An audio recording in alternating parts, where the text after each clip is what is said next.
My name is Zia Sheikh. I'm a chef de cuisine at Pawala restaurant, and I make $75,000 a year.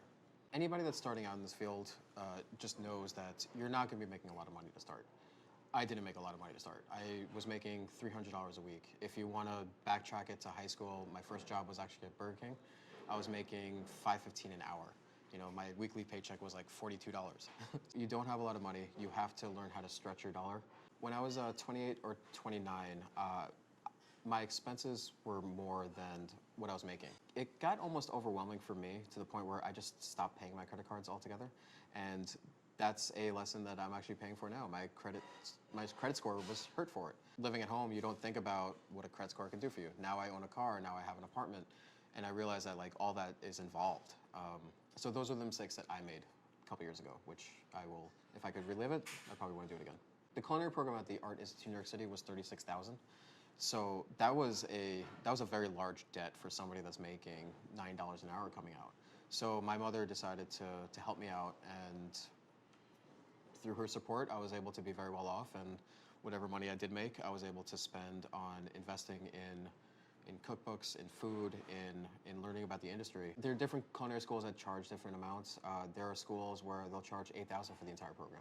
So it really just depends on what program you want to do for yourself and where you want to go. I've realized that the best thing that you can look for in culinary schools is their networking afterwards. Whereas the Culinary Institute of America, which is the biggest culinary school in the area, they have a large networking system that spreads the entire country.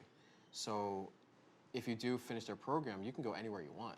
Whereas when I went to the Art Institute in New York City, there was only so many externships that I can go to. And that was one of the things that I learned while I was in school. I currently live in Park Slope, Brooklyn, and the trade-offs for living in New York is that New York is very expensive.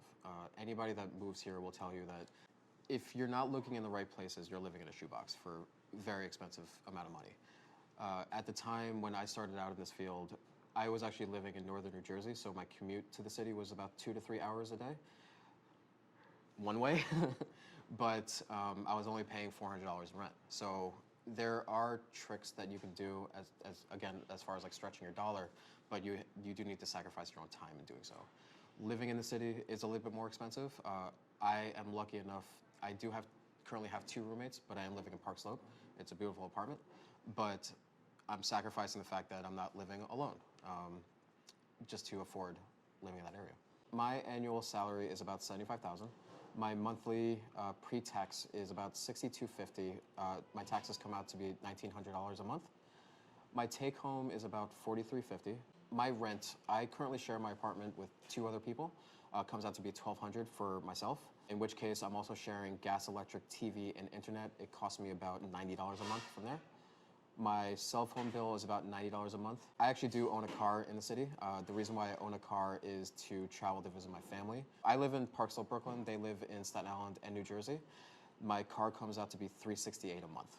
On top of that, I do pay for gas, and sadly, I have been getting a lot of parking tickets and getting towed a lot, so there are other expenses involved with having a car. I don't want to say credit card debt, but I do have a credit card loan, which costs me about $228 a month. Between food and other expenses, comes out to be $600 to $1,000 a month. I currently don't go out to eat at restaurants too much. Me and my current girlfriend, we both work in restaurants, and for us, a perfect night would just be spending a night at home. If we do decide to go out, we'll go out once or twice a month, sometimes more if we feel like it. We usually spend about $200 to $300 a month based on going out to restaurants. My leftover for the month usually comes out to be $1,200, in which case, again, depending on my mood, I'll either save or I'll spend. As of right now, I'm not necessarily saving for a house. I'm not saving for a more expensive car. I'm not saving for a more expensive apartment.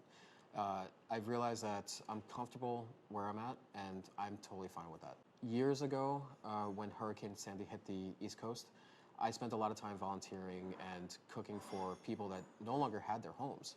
And I've realized that everything is almost materialistic. Actually, during the time, I had an iPod, which I accidentally put through the laundry.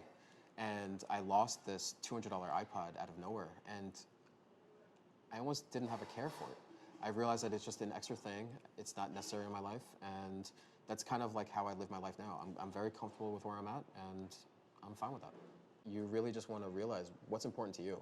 Like, what's important to you at this moment that you need to keep around you, and what else is just kind of unnecessary at the time. My outside expenses that, where I do have a car, that's important for me because it gives me a chance to visit my family. However, in an ideal world, I probably don't even need it. I live in New York City where the transportation system is great. You really just have to make decisions for yourself about what's important and what you want to keep around you, and that's that.